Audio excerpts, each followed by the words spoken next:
Hello viewers. 1922 வருஷம் ஜெர்மனியில் ஒரு பண்ணையில் இருந்த ஃபேமிலி ஒரே நைட்டில் கொடூரமாக கொல்லப்படுறாங்க. கொலைக்கு அப்புறம் யாரோ ஒருத்தர் அந்த வீட்லேயே தங்கி அங்கேருந்து அனிமல்ஸுக்கெல்லாம் ஃபீட் பண்ணிவிட்டு அவங்களும் சமைச்சு சாப்பிட்ருக்காங்க.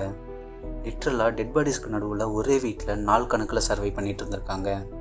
இந்த வீடியோவில் இன்டர்கேஃபிக் மர்டர்ஸ்ன்னு சொல்லப்படுற உலகத்தோட ரொம்பவே பயங்கரமான ஒரு ட்ரூ ஸ்டோரியை பற்றி தான் பார்க்க போகிறோம்.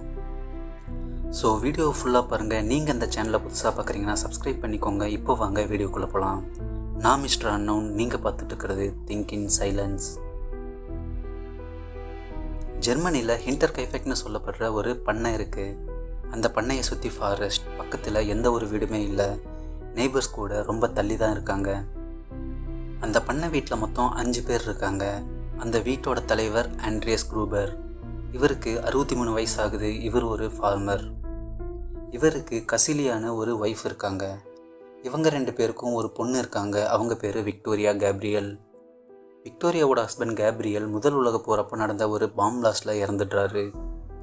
விக்டோரியாவுக்கு 2 குழந்தைங்க இருக்காங்க. முதல் குழந்தை 7 வயசில் ஒரு பொண்ணு, 2வது குழந்தை 2 வயசு சின்ன பையன். வெளியே இருந்து பார்த்தா இது வெறும் ஒரு நார்மலான ஃபேமிலியாக தான் தெரியும். ஆனால் வீட்டுக்குள்ளே ரொம்பவே மிஸ்டீரியஸான விஷயம்லாம் நடக்க ஆரம்பிக்குது. மர்டர் நடக்கிறதுக்கு சில மாதத்துக்கு முன்னாடியே ஆண்ட்ரியஸ் ஒரு விஷயத்தை கவனிக்கிறாரு. ஸ்னோவில் இருக்க காலடி தடங்கள். அந்த காலடி தடம் ஃபாரஸ்ட்லேருந்து நேராக அவரோட வீட்டுக்கு வருது. வீட்டுக்கு வந்த காலடி தடம் தான் இருக்கே தவிர திரும்பி போன மாதிரி எந்த ஒரு காலடி தடத்தையும் அவர் பார்க்கல. கொஞ்ச நாள் கழித்து வீட்டுக்குள்ளே ஒரு நியூஸ் பேப்பரை பார்க்குறாரு. ஆனால் அவங்க வீட்டில் யாருமே நியூஸ் பேப்பர் படிக்க மாட்டாங்க. அது அந்த ஏரியாவுக்கே சம்மந்தமே இல்லாத ஒரு நியூஸ் பேப்பராக இருந்துச்சு. அதுக்கப்புறம் வீட்டுக்குள்ளே இன்னும் நிறைய ஸ்ட்ரேஞ்சான விஷயங்கள்லாம் நடக்க ஆரம்பிக்குது. வீட்டோட சாவிலாம் காணாமல் போகுது. வீட்டில் இருந்த டூல்ஸ் காணாமல் போயிட்டு அதுவாகவே திரும்ப கிடைக்கிது. நைட்டில் அவங்க வீட்டு பரன்லேருந்து சத்தம் வருது. இதையெல்லாம் ஆண்ட்ரியஸ் அப்போவே அவரோட நெய்பர் ஃப்ரெண்ட்ஸ் கிட்ட அவங்க வீட்டில் ரொம்ப ஸ்ட்ரேஞ்சான விஷயங்கள் நடக்கிறதாகவும் அவங்கள யாரோ கண்காணிக்கிற மாதிரியும் ஃபீல் ஆகுதுன்னு சொல்லியிருக்காரு. இதெல்லாம் கேட்ட அவரோட ஃப்ரெண்ட்ஸ் எல்லோரும் போய் பரனில் பார்த்துருக்காங்க. ஆனால் அங்கே யாருமே இல்லை, சைலண்ட்டாக இருக்குது. மார்ச் 31 மர்டர் நடந்த அன்னைக்கு மார்னிங்கில் ஒரு வேலைக்கார பொண்ணு அங்கே வேலையில் வந்து ஜாயின் பண்ணுறாங்க. அவங்க பேர் மரியா. ஆனால் அவங்களுக்கு தெரியாது அதுதான் அவங்க உயிரோடு இருக்க போகிற கடைசி நாள்னு. மார்ச் 31, 1922 அப்புறம் அந்த வீட்டிலேருந்து யாருமே வெளியே வரல. சர்ச்சுக்கும் யாரும் வரல. ஸ்கூலுக்கு போயிட்டு இருந்த 7 வயசு பொண்ணும் ஸ்கூலுக்கு போகலை. இது இப்படியே சில நாள் போக பண்ணைக்கு பக்கத்தில் இருந்தவங்களுக்கெல்லாம் சந்தேகம் வர ஆரம்பிக்குது. ஏப்ரல் 4 பண்ணையில் இருந்தவங்களுக்கெல்லாம் என்ன தான் ஆகியிருக்குன்னு பக்கத்தில் இருந்தவங்களாம் போய் பார்க்குறாங்க. அன்னைக்கு அவங்க பார்த்த விஷயம் இன்றைக்கும் ஜெர்மனியை உரைய வைக்கும். பண்ணைக்கு உள்ள ஆண்ட்ரியஸ், அவரோட மனைவி கசிலியா, அவங்க பொண்ணு விக்டோரியா, அப்புறம் 7 வயசு சின்ன பொண்ணு, 4 பேருமே ஒரே மாதிரி தலையில் அடிபட்டு இறந்து கிடக்குறாங்க.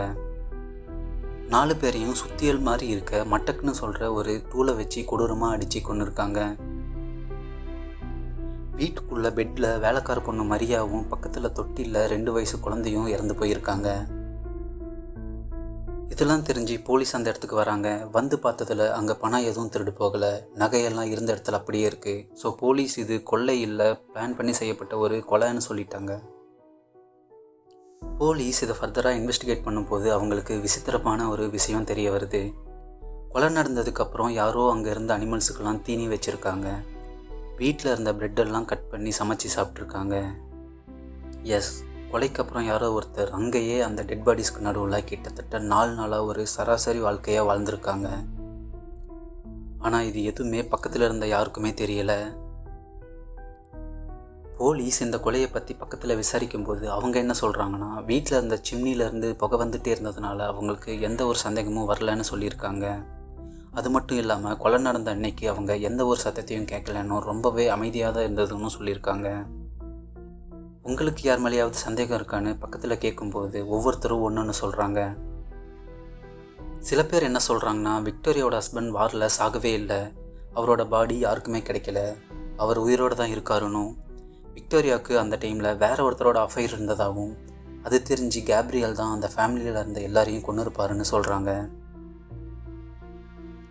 சில பேர் விக்டோரியா அந்த ஏரியாவில் இருந்த லாரன்ஸ்னு ஒருத்தர் கூட அஃபேரில் இருந்ததாகவும் அது தெரிஞ்ச விக்டோரியாவோட அப்பா ஆண்ட்ரியஸ் அவங்க அஃபேருக்கு அகெயின்ஸ்டாக இருந்ததுனால லாரன்ஸ் தான் அவங்க வீட்டில் இருந்த எல்லாரையும் கொன்று இருப்பாங்கன்னு சொல்லியிருக்காங்க. சில பேர் அவங்களுக்கு ஏற்கனவே லேண்ட் ப்ராப்ளம் இருந்துச்சோன்னு அதில் சம்மந்தப்பட்ட யாரோ தான் இந்த கொலையை பண்ணியிருப்பாங்கன்னு சொல்கிறாங்க.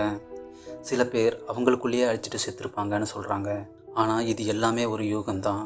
இதுக்கு எந்த எவிடன்ஸுமே கிடைக்கல. அந்த டைமில் போதுமான ஃபிங்கர் பிரிண்ட் டெக்னாலஜியும் க்ரைம் சீன் ப்ரொடெக்ஷனும் இல்லாததுனால இந்த கேஸை போலீஸால் சால்வ் பண்ணவே முடியலை. இந்த கேஸையும் ஸ்லோவாக மறந்துடுறாங்க. சில வருஷம் கழித்து ஹிண்டர் கஃபே பண்ணையை இடித்து அந்த இடத்தையே ஃபுல்லாக டெமாலிஷ் பண்ணிடுறாங்க. இப்போது அந்த இடத்துல ஒன்றுமே இல்லை. ஆனால் இன்னை வரைக்கும் அந்த கொலையை யார் பண்ணாங்க, எதுக்கு அந்த ஃபேமிலியை சூஸ் பண்ணாங்க, கொலையை பண்ணிட்டு ஏன் அங்கேயே இருந்தாங்கன்னு பல கேள்விகள் ஆன்சர் இல்லாத ஒரு மிஸ்ட்ரியாக தான் இருக்குது. லேட்டராக இந்த கேஸை பற்றி 2009 படம் எடுத்து டெனார்ட் அப்படின்ற பேரில் ரிலீஸ் பண்ணுறாங்க. இதோட இந்த வீடியோ முடியுது. நீங்கள் இந்த ஹிண்டர் கஃபே மர்டரை பற்றி என்ன நினைக்கிறீங்கன்னு கமெண்ட்ஸில் சொல்லுங்கள். இந்த வீடியோ உங்களுக்கு பிடிச்சிருந்ததுன்னா வீடியோவை லைக் பண்ணிக்கோங்க. இன்னும் இந்த மாதிரி நிறைய வீடியோஸ் பார்க்க நம்மளோட திங்க் இன் சைலன்ஸ் சேனலை சப்ஸ்கிரைப் பண்ணிக்கோங்க.